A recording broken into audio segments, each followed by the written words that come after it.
প্রশ্ন হলো মাওলানা মামুনুল হক হাফিজাহুল্লাহ সহ আরো অনেকে যেই পদ্ধতিতে যে স্টাইলে বয়ান দেয়, দেখি এই স্টাইল হাদিসে আছে কিনা, যদি থাকে আজকের পরে আর কেউ সমালোচনা করবেন না। ইবনে মাজা হাদিসের কিতাব ৪৫ নম্বর হাদিস, কানা রাসূলুল্লাহ সাল্লাল্লাহু আলাইহি ওয়াসাল্লাম ইদা খাতাবা, নবীজি যখন ভাষণ দিতেন, বলেন কি দিতেন? ইহমাররাত আইনা, নবীর চোখ লাল হয়ে যেত। চোখ কি হইতো? লাল হইতো কেন? ওয়ালা সাউতুহু, নবীর আওয়াজ উঁচু হয়ে যেত। কি হইতো? তাহলে মিলান, চোখ, আওয়াজ। ওয়াশতাদ্দা গদবুহু, প্রচুর রাগ হয়ে যাইতেন। কি হইতেন? তাহলে এবার মিলান পুরাটা। এখন আমাদের দেশে বিশকুর ইবনে শেখুল হাদিস তিনি যখন বক্তব্য দেন, দেখেন একটা কথা হলো আপনি ওনারে দেখতে পারেন না, এটা এক বিষয়। দেখতে পারেন না বলে ওনার কোনো কাজ যদি সুন্নাহ মোতাবেক হয়, সেই কাজের বিরোধিতা আপনি করতে পারেন না। আসল কথা হলো কি জানে, আমাদের দেশে একটা নিয়ম হলো, আমি যারে দেখতে পারবো না, হ্যাঁ যদি সুবহানাল্লাহ পরে তাও বলবো আপনি সিনটা এত জোরে বললেন কেন? আপনি বায়ের মধ্যে একটু এরকম হওয়া উচিত ছিল, হায়ের মধ্যে আপনি টান্ডা মনে হয় একটু মাঝারি দিয়ে ফেলছেন, মানে দেখতে পারি না তো এই জন্য আমি কিছু একটা বাইর করতে হবে। তো এটা তো ঠিক না। আসলে এটা কি ঠিক না? এটা ঠিক না। ওই হুজুর বললেন যে অনেকে আপনারা দাড়ি রাখেন না, কিন্তু এটা বুঝেন যে না, দাড়ি রাখা আসলে জরুরি, কিন্তু রাখি না, আমি ইনশাল্লাহ রাখবো, বা আমি দাড়ির বিরুদ্ধে না। কিন্তু কি বললেন, যদি এরকম হয় যে আপনি দাড়ির সমালোচনা করেন, দাড়ি নিয়ে কটূক্তি করেন, তা আপনি ইসলাম থেকে বের হয়ে যাবেন। তাহলে অনেক ভাই আছে আমাদের, যে ভাইয়ারা দাড়ি রাখতেছে না, ইনশাল্লাহ আমরা আশাবাদী রাখবে, কিন্তু তারা দাড়ির বিরুদ্ধে না। কিসের বিরুদ্ধে না? দাড়ির বিরুদ্ধে না। তাহলে নবীজি যখন ভাষণ দিতেন, চোখ লাল হয়ে যেত, আওয়াজ উঁচু হয়ে যেত, রাগ হইতেন প্রচণ্ড। কান্নাহু মুনদিরু জাইশিন, যেন নবীজি কোনো দলকে সতর্ক করতেন, সতর্ক বার্তা দিতেন, এমনভাবে আল্লাহ রসুল ভাষণ দিতেন। বিসমিল্লাহির রহমানির রহিম। ওয়াদউ ইলা রাব্বিকা ওয়ালা তাকুনান্না মিনাল মুশরিকিন। وقال تعالى يوم يدعوكم فتستجيبون بحمده. وقال تعالى ومن أحسن قولا ممن دعا إلى الله. وقال رسول الله صلى الله عليه وسلم من دعا إلى هدى كان له من الأجر مثل أجور من تبعه لا ينقص ذلك من أجورهم شيئا. ومن دعا إلى ضلالة كان عليه من الإثم مثل آثام من تبعه لا ينقص ذلك من آثامهم شيئا. أو كما قال عليه الصلاة والسلام. اللهم صل على محمد وعلى آل محمد كما صليت على إبراهيم وعلى آل إبراهيم إنك حميد مجيد. اللهم بارك على محمد وعلى آل محمد كما باركت على إبراهيم وعلى آل إبراهيم إنك حميد مجيد. اللهم إني أعوذ بك من شر لساني ومن شر سمعي ومن شر بصري ومن شر مني মাদ্রাসাতু ইলিয়াস রহমতুল্লাহ আলাই এর উদ্যোগে হাফেজ ছাত্রদের পাগড়ি প্রদান ও মাদ্রাসার সার্বিক উন্নয়ন প্রকল্পে পঞ্চম বার্ষিক ওয়াজ দোয়ার মাহফিলের সভাপতি আলহাজ আব্দুর রাজ্জাক মুন্সি, সভাপতি বাইতুল আতিক জামে মসজিদ, প্রধান অতিথি অধ্যাপক ডাক্তার এস.এম. রফিকুল ইসলাম বাচ্চু, সহ স্বাস্থ্য বিষয়ক সম্পাদক কেন্দ্রীয় কমিটি বিএনপি, প্রধান মেহমান জনাব Ruhul Amin Swapan, MD messrs আর.এস. Traders, রঙ্গিলা বাজার, শ্রীপুর, বরেণ্য অতিথি আলহাজ ইকবাল হোসাইন মুন্সি, এমডি আল মদিনা ফুড ইন্ডাস্ট্রিজ, বিশেষ মেহমান জনাব মোহাম্মদ জাফরুল আহসান মানিক, প্রোপাইটর মেসার্স মোহাম্মদিয়া মোটরস মুলাইদ। গুরুত্বপূর্ণ আলোচনা করবেন মুফতি মুশতাকুন নবী কাসিমি দামাত বরকাতুহুল আলিয়া কুমিল্লা। এতক্ষণ গুরুত্বপূর্ণ আলোচনা করেছেন, সমসাময়িক বিষয় নিয়ে আমাদের সামনে গুরুত্বপূর্ণ আলোচনা পেশ করেছেন এবং জাতিকে কিছু সতর্কবার্তামূলক নসিহত করেছেন হযরত মাওলানা মুফতি হাসান জামিল দামাত বরকাতুহুল আলিয়া, ঢাকা। আলোচনা করেছেন মুফতি মনিরুল ইসলাম গাজীপুরি, মাওলানা ফয়জুর রহমান নেত্রকোনা, মুফতি ইসহাক আল ফরিদ, প্রতিষ্ঠাতা সদস্য অত্র মাদ্রাসা। বিশেষ অতিথিবৃন্দ, উপস্থিত হজরত উলামায়ে কেরাম, মুসলমান ভাইরা, আল্লাহ তাআলা দরবারে শুকরিয়া আদায় করছি। আল্লাহ আমাদেরকে এই মাহফিলে উপস্থিত হওয়ার তৌফিক দান করেছেন, বলি আলহামদুলিল্লাহ।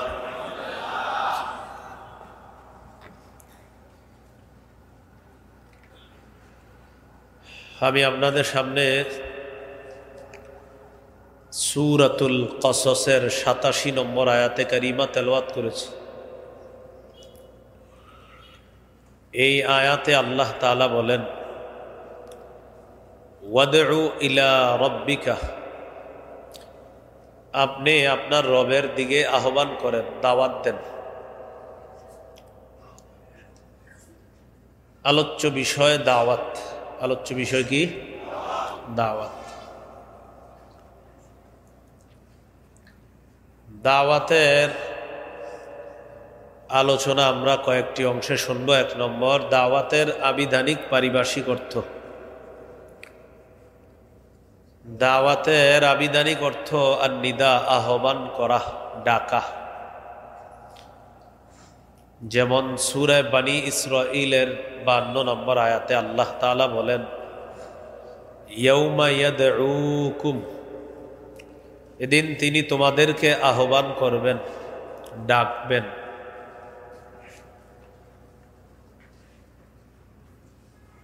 দাওয়াতের পারিভাষিক অর্থ শাইখুল ইসলাম ইবনে তাইমিয়া রহমতুল্লাহি আলাইহি বলেন, আদ-দাওয়াতু ইলাল্লাহ হিয়া আদ-দাওয়াতু ইলাল ঈমানি বিহি ওয়া বিমা জাআত বিহি রুসুলুহু আলাইহিমুস সালাতু ওয়াস সালাম। আল্লাহর পথে আহ্বান করা, আল্লাহর দিকে দাওয়াত দেওয়া মানে হলো আল্লাহর বিশ্বাসের দিকে দাওয়াত দেওয়া, আল্লাহর রসুলগণ যা নিয়ে এসেছেন এই দিকে আহ্বান করা। এটা হলো দাওয়াতের পারিভাষিক অর্থ। শায়েখ খিজির রহমতুল্লাহি আলাইহি বলেন, 4 জিনিসের নাম দাওয়াত। হাসসুন নাসি আলাল খাইরি ওয়াল হুদা ওয়াল আমরি বিল মা'রুফি ওয়ান নাহyi আনিল মুনকার, মানুষকে কল্যাণের ব্যাপারে উৎসাহিত করা, হেদায়েতের প্রতি উৎসাহিত করা, উদ্বুদ্ধ করা, সৎ কাজের আদেশের প্রতি উদ্বুদ্ধ করা, অসৎ কাজের নিষেধের প্রতি উদ্বুদ্ধ করার নাম হলো দাওয়াত।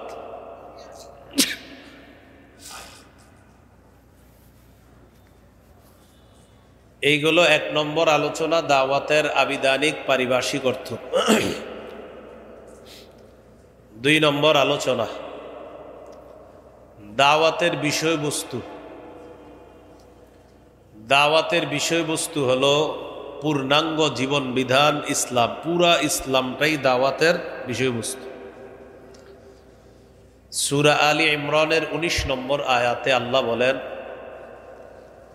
ইন্নাদ-দীনা ইনদাল্লাহিল ইসলাম, আল্লাহর কাছে একমাত্র দিন হলো ইসলাম। তাফসিরে জালালাইনে আসছে, ইন্নাদ-দীনা মানে হলো ইন্নাদ-দীনাল মারদিয়্যা ইনদাল্লাহি হুয়াল ইসলাম, আল্লাহর কাছে পছন্দনীয় মনোনীত ধর্ম হলো ইসলাম। সূরা আলী ইমরানের 85 নম্বর আয়াতে আল্লাহ তাআলা বলেন, ওয়ামান ইয়াবতাগি গায়রাল ইসলামি দীনান ফালাই ইউকবালা মিন, যে ব্যক্তি ইসলাম ছাড়া অন্য কোনো কিছুকে দিন হিসাবে কামনা করবে, ফালাই ইউকবালা মিন, এটা তার থেকে গ্রহণ করা হবে না। তাহলে দাওয়াতের বিষয়বস্তু পুরা ইসলাম, পূর্ণাঙ্গ জীবন বিধান ইসলাম দাওয়াতের বিষয়বস্তু। 3 নাম্বার, দাওয়াতের উদ্দেশ্য আল্লাহর সন্তুষ্টি অর্জন করা। সূরা আনআমের 162 নম্বর আয়াতে আল্লাহ বলেন, কুল ইন্না সালাতি ওয়া নুসুকি ওয়া মাহইয়ায়া ওয়া মামাতি লিল্লাহি রাব্বিল আলামিন। নবী আপনি বলেন, আমার নামাজ, আমার কোরবানি, আমার জীবন, আমার মৃত্যু বিশ্বজগতের রব আল্লাহর জন্য। আমার জীবনে আমি যা করব সব কার জন্য? তো দাওয়াত দিব কার জন্য? আল্লাহ।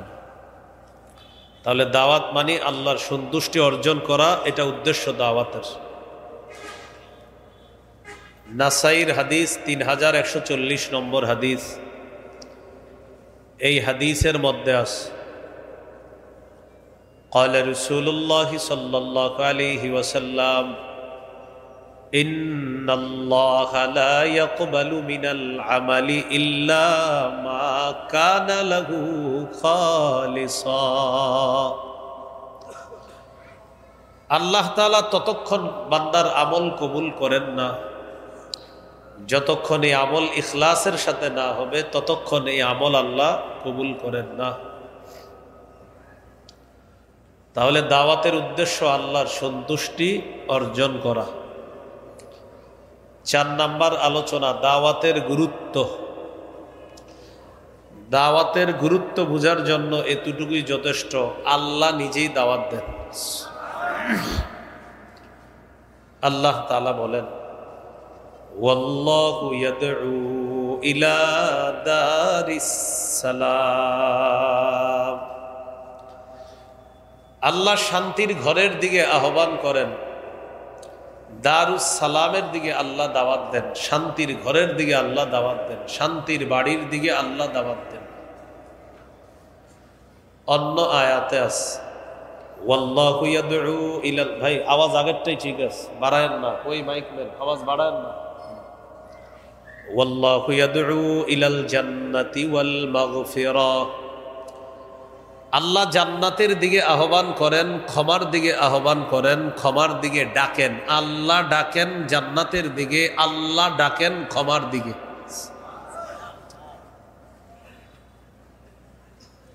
তাহলে আল্লাহ দাওয়াত দেন। আল্লাহ তাআলা সূরা নিসার 136 নম্বর আয়াতে বলেন, ইয়া আইয়ুহাল্লাযীনা আমানু আমিনু বিল্লাহ আমিনু বিল্লাহি ওয়া রাসূলিহি ওয়াল কিতাবিল্লাযী নাযালা আলা রাসূলিহি ওয়াল কিতাবিল্লাযী আনজালা মিন ক্বাবল। হে ঈমানদারগণ, তোমরা ঈমান আনো, বিশ্বাস স্থাপন করো আল্লাহর প্রতি ওয়া রাসূলিহি, রাসূলের প্রতি, ওয়াল কিতাবিল্লাযী নাযালা আলা রাসূলিহি, ওই কোরআনের প্রতি যেই কোরআন আল্লাহ রাসূলের উপর নাজিল করেছেন, ওয়াল কিতাবিল্লাযী আনজালা মিন ক্বাব, এবং ওই কিতাবের প্রতি যেই কিতাব কোরআনের পূর্বে আল্লাহ নাজিল করেছেন। তোমরা ঈমান আনো, বিশ্বাস পাকাপোক্ত করো, মজবুত করো ঈমানকে আল্লাহর প্রতি, রাসূলের প্রতি, কোরআনের প্রতি, কোরআনের পূর্বে যে কিতাব আছে এগুলার প্রতি। এরপরে আল্লাহ বলেন, وَمَن يَكْفُرْ بِاللَّهِ وَمَلَائِكَتِهِ وَكُتُبِهِ وَرُسُلِهِ وَالْيَوْمِ الْآخِرِ فَقَدْ ضَلَّ ضَلَالًا بَعِيدًا। যে ব্যক্তি আল্লাহকে অস্বীকার করে, রসুলকে অস্বীকার করে, ফেরেশতাদেরকে অস্বীকার করে, আল্লাহর কিতাবগুলা অস্বীকার করবে, আল্লাহ রসুলদেরকে অস্বীকার করবে, আখেরাতকে অস্বীকার করবে, তারা স্পষ্ট পথভ্রষ্ট হবে, তারা দূরবর্তী গুমরাহির মধ্যে লিপ্ত হবে। মানে হলো এমন গুমরাহ হবে যে গুমরাহি থেকে ফিরে আসা কঠিন হয়ে যাবে, অসম্ভব হয়ে পড়বে। আল্লাহ আমাদেরকে গুমরাহি থেকে হেফাজত করেন। তাহলে দাওয়াত দেয় কে? আল্লাহ। রাসূলুল্লাহ সাল্লাল্লাহু আলাইহি সাল্লামও দাওয়াত দিয়েছেন, আল্লাহ নবীকে দাওয়াত দিতে বলছেন। সূরা মাঈদা ৬৭ নম্বর আয়াতে আল্লাহ বলেন, ইয়া আইয়ুহার রাসূলু বাল্লিগ মা উনজিলা ইলাইকা মির রাব্বিক। রসুল, আপনি তাবলীগ করেন, আপনি প্রচার করেন, যা আপনার প্রতি অবতীর্ণ করা হয়েছে তা আপনি প্রচার করেন, তাবলীগ করেন। নবীজিকেও আল্লাহ দাওয়াত দিতে বললেন। নবীজি গোপনে দাওয়াত দেওয়া শুরু করলেন। দাওয়াত দেওয়ার পর সূরা শুআরা ২১৪ নম্বর আয়াত আল্লাহ যখন নাজিল করে প্রকাশ্যে দাওয়াতের কথা বললেন, আল্লাহ বলেন, وَأَنذِرْ عَشِيرَتَكَ الْأَقْرَبِينَ। আপনি আপনার নিকটাত্মীয়দেরকে ভয় দেখান, সতর্ক করেন। সহিহ বুখারীর বর্ণনা ৪৭৭০ নম্বর হাদিস, সূরাতুশ শুআরার ২১৪ নম্বর আয়াত আল্লাহ যখন নাজিল করে প্রকাশ্যে দাওয়াত দিতে বললেন, সাইদা রাসূলুল্লাহ সাল্লাল্লাহু আলাইহি ওয়াসাল্লাম আলা সাফা। রাসূলুল্লাহ সাল্লাল্লাহু আলাইহি সাল্লাম সাফা পাহাড়ের উপর উঠলেন। পাহাড়ের উপর ওঠার পর ফাজাআলা ইউনাদি, ডাকতে লাগলেন, ইয়া বানি ফিহরিন ইয়া বানি আদি, ও বনু ফিহর, ও বনু আদি, বনু ফিহর বনু আদি, তাদেরকে ডাকতে লাগলেন। তো বনু ফিহর আর বনু আদি তাদের নাম ধরে ধরে ডাকতে লাগলেন। লিবুতুনি কুরাইশ, কুরাইশের বিভিন্ন এলাকার নাম ধরে ধরে ডাকতে লাগলেন। ফাজাআ আবু লাহাবিন ওয়া কুরাইশ, আবু লাহাব এবং কুরাইশ তারা আসলো দলে দলে। ফাজাআলা আর-রাজুলু ইযা লাম ইয়াস্তাতি আন ইয়াখরুজা আরসালা রাসূলান লিয়ানজুরা মা হুয়া। যে ব্যক্তি আসতে পারল না সে আরেকজনকে পাঠায়া দিল, যাও তো মোহাম্মদ কি বলে একটু শুনে আসো, সাল্লাল্লাহু আলাইহি সাল্লাম। তো সবাই দলে দলে আসছে। নবীজি পাহাড়ের উপর থেকে বললেন, রাআইতাকুম লাউ আখবারতুকুম আন্না খাইলান বিল ওয়াদি তুরিদু আন তুগীরা আলাইকুম আকুনতুম মুসাদ্দিকিয়া। আমি যদি তোমাদেরকে বলি এই পাহাড়ের পিছনে একদল শত্রু সেনা অপেক্ষা করছে যারা তোমাদের উপর অতর্কিত হামলা চালাবে, তোমরা কি আমার কথা বিশ্বাস করবা? এটা বুখারীর ৪৭৭০ নম্বর হাদিসের বর্ণনা। ৪৯৭২ নম্বর হাদিসে আছে, আন আব্দুল্লাহ ইবনে আব্বাস রাদিয়াল্লাহু তাআলা আনহুমা আন্নান নবী সাল্লাল্লাহু আলাইহি ওয়াসাল্লাম খারাজা ইলাল বাতহা ফাসাইদা ইলা জাবাল। রাসূলুল্লাহ সাল্লাল্লাহু আলাইহি সাল্লাম বাতহা নামক এলাকায় গেলেন, পাহাড়ের উপর উঠলেন। উঠার পর বললেন, ইয়া সবাহা, কে কোথায় আছো, আসো, কথা আস। ফাজতামাত ইলাইহি কুরাইশ, কুরাইশরা দলে দলে নবীর আহ্বানে সাড়া দিয়ে পাহাড়ের সামনে এসে উপস্থিত হয়েছে। নবীজি পাহাড়ের উপর থেকে বললেন, আরাআইতুম ইন হাদ্দাসতুকুম আন্নাল আদুওয়া মুসাব্বিহুকুম আও মুমাসসিকুম মা কুনতুম তুসাদ্দিকুনি। আমি যদি তোমাদেরকে বলি একদল শত্রু সেনা যারা তোমাদের উপর সন্ধ্যায় অথবা সকালে তোমাদের উপর হামলা চালাইতে পারে, আমার কথা কি তোমরা বিশ্বাস করবা? আগের বর্ণনায় বলছে পাহাড়ের পিছনে একদল শত্রু সেনা, আর এটা হলো একদল শত্রু সেনা যারা সকালে বা সন্ধ্যায় তোমাদের উপর হামলা চালাইতে পারে, আমার কথা কি বিশ্বাস করবা? সবাই এক বাক্যে জবাব দিল, ক্বালু না'আম মা জাররাবনা আলাইকা ইল্লা সিদকা।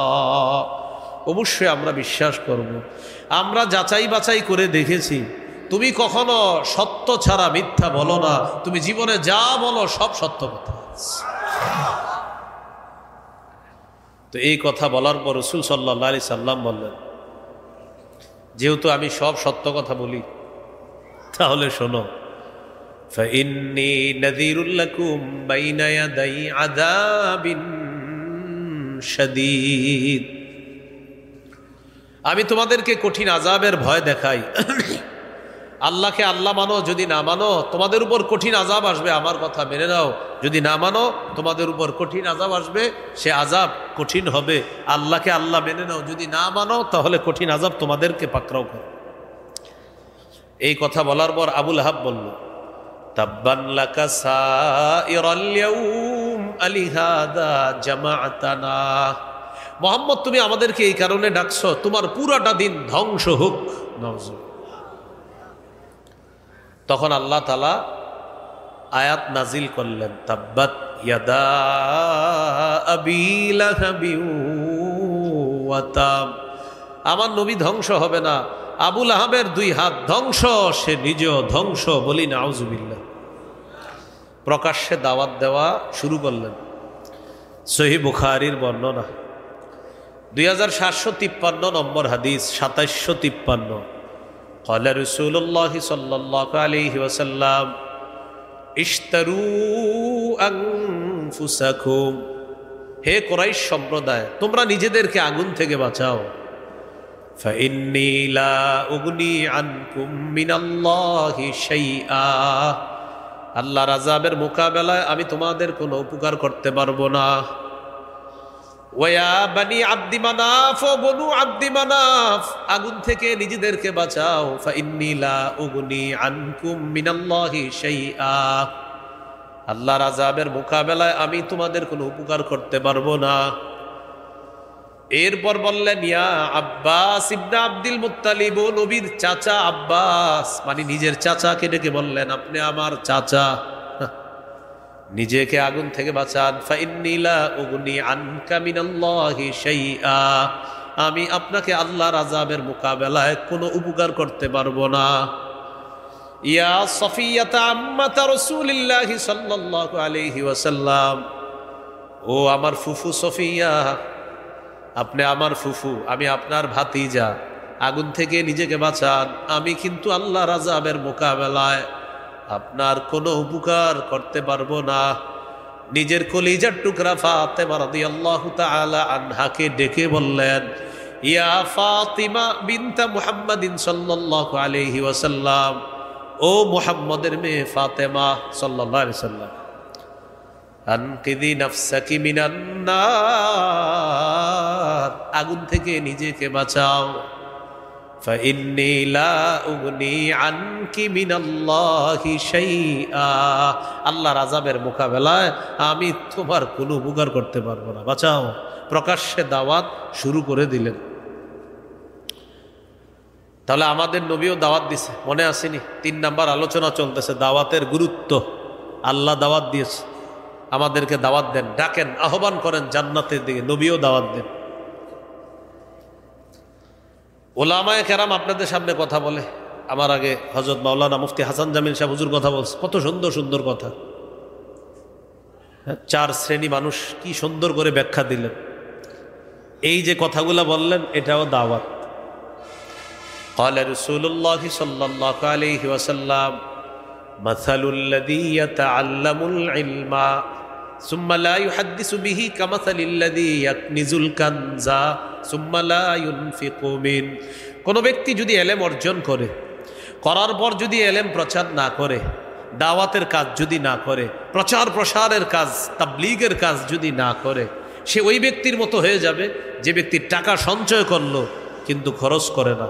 এক ব্যক্তি টাকা সঞ্চয় করে, জমা করে, খরচ করে না। নবী বলেন কোন আলেম এলেম শিক্ষা করার পর এটা যদি বিতরণ না করে, সে আলেম ওই ব্যক্তির মতো যে টাকা পয়সা সঞ্চয় করে কিন্তু খরচ করে না।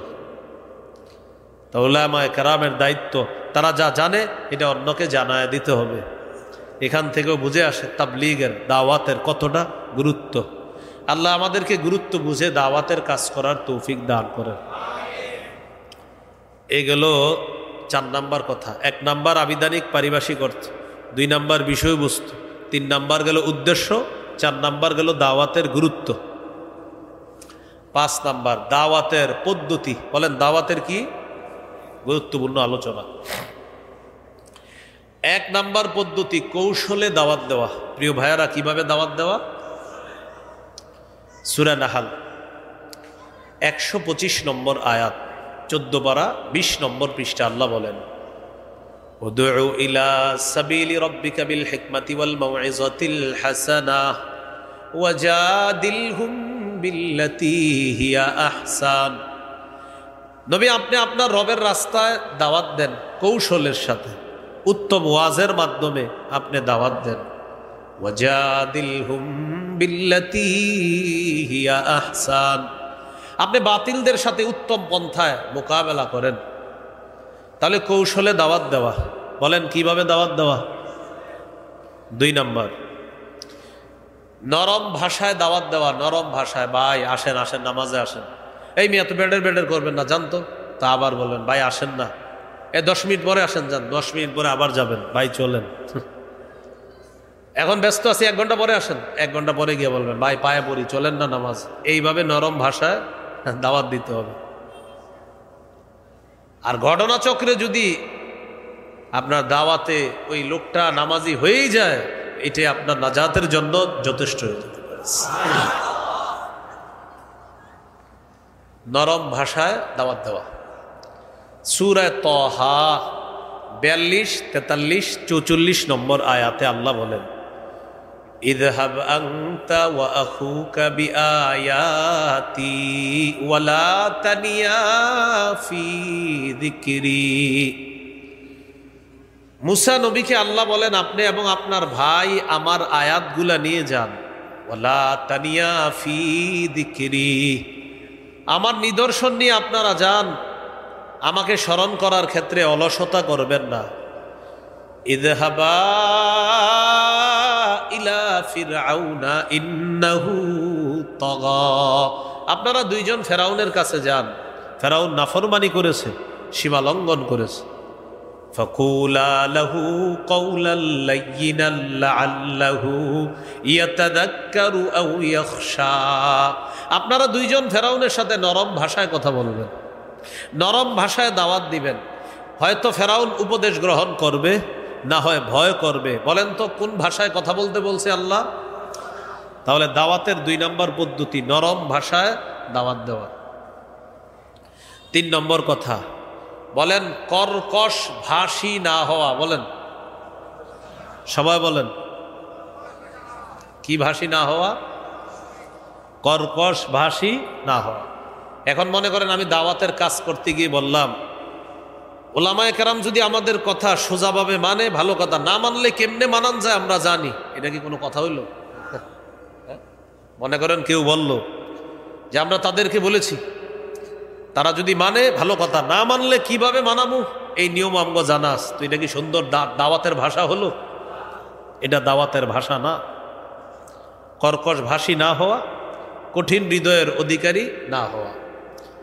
সূরা আলী ইমরানের 159 নম্বর আয়াতে আল্লাহ বলেন, ওয়ালাউ কুনতা ফাজ্জান গালিজাল কলবি লান ফাদ্দু মিন হাওলিক নবী আপনি যদি কর্কশ ভাষী হতেন আর কঠিন হৃদয়ের অধিকারী হতেন, লানফাদ্দু মিন হাউলিক, সাহাবীগণ আপনার আশেপাশ থেকে সবাই চলে যাইত যদি আপনি কর্কশ ভাষী হতেন আর কঠিন হৃদয়ের অধিকারী হতেন।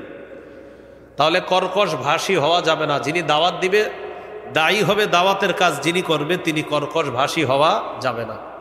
এখন গুরুত্বপূর্ণ একটা অংশ, আপনাদের অনেকের প্রশ্ন হইতে পারে, হুজুর দাওয়াতের ভাষা যদি নরম হয় তাহলে আপনাদের হজরত মাওলানা মামুনুল হক দামাত বরকাতুহুমুল আলিয়া উনি গরম ভাষায় বক্তব্য দেন কেন? প্রশ্ন হতে পারে। কি হতে পারে? প্রশ্ন। এবার আমার সাথে বলেন, মুনাফিকদের বিরুদ্ধে, জালেমদের বিরুদ্ধে কঠোর হওয়া আল্লাহ আদেশ করেছেন। কি আদেশ করেছেন? এবার বলেন, জালেমদের বিরুদ্ধে, মুনাফিকের বিরুদ্ধে সতর্ক বার্তা হিসাবে কঠোর ভাষা প্রয়োগ করা কোরআনেও পাওয়া যায়, হাদিসেও পাওয়া যায়। এই যে হযরত মাওলানা মুফতি হাসান জামিল সাহেব হুজুর শেষের দিকে ভাষণ দিলেন না করা, তো আপনারা আজকে আমার বয়ানের পরে আল্লাহ জানে যাওয়ার সময় হয়তো বলে ফেলতেন, আচ্ছা আপনি না বললেন নরম ভাষায় দাওয়াত দিতে, হুজুর গরম হইল কেন? এজন্য উত্তর শিখে নেন। জালেমের বিরুদ্ধে, মুনাফিকের বিরুদ্ধে গরম হওয়া, এটা কোরআনেও আছে, হাদিসও আছে। সূরা তাহরিম বলেন কোন সূরা? 9 নম্বর আয়াত। কত নম্বর বলেন? 28 পারা 20 নম্বর পৃষ্ঠা, সূরা তাহরিম 9 নম্বর আয়াত। কত পারা? কত পারা? কত নম্বর পৃষ্ঠা? কোন সূরা? কত নম্বর আয়াত?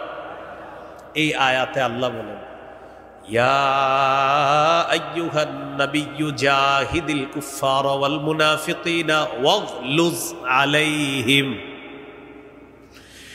নবী আপনি কাফের মুনাফিকদের বিরুদ্ধে লড়াই করেন, ওয়াগলুজ আলাইহিম, তাদের বিরুদ্ধে কঠোর হন। কি হন? ওয়াগলুজ, কঠোর হন, আলাইহিম, তাদের বিরুদ্ধে। তাহলে মুনাফিকদের, তাহলে আমাদের দেশের কোনো আলেম যদি মুনাফিকদের বিরুদ্ধে, জালেমদের বিরুদ্ধে আর মাজলুমের পক্ষে কঠোর ভাষা ব্যবহার করেন, এটা দোষণীয় না, বরং এই কথাও কোরআন সুন্নায় পাওয়া যায়। এবার প্রশ্ন হলো, মাওলানা মামুনুল হক হাফিজাহুল্লাহ সহ আরো অনেকে যেই ভাবে, যেই পদ্ধতিতে, যে স্টাইলে বয়ান দেয়, দেখি এই স্টাইল হাদিসে আছে কিনা। যদি থাকে আজকের পরে আর কেউ সমালোচনা করবেন না। ইবনে মাজা হাদিসের কিতাব 45 নম্বর হাদিস, কানা রাসূলুল্লাহ সাল্লাল্লাহু আলাইহি ওয়াসাল্লাম ইদা খাতাবা, নবীজি যখন ভাষণ দিতেন, বলেন কি দিতেন? ইহমাররাত আইনা, নবীর চোখ লাল হয়ে যেত। চোখ কি হইতো? লাল হইতো কেন? ওয়া আলা সাউতুহু, নবীর আওয়াজ উঁচু হয়ে যেত। কি হইতো? তাহলে মিলান, চোখ, আওয়াজ, ওয়াশতাদ্দা গদবুহু, প্রচুর রাগ হয়ে যাইতেন। কি হইতেন? তাহলে এবার মিলান পুরাটা।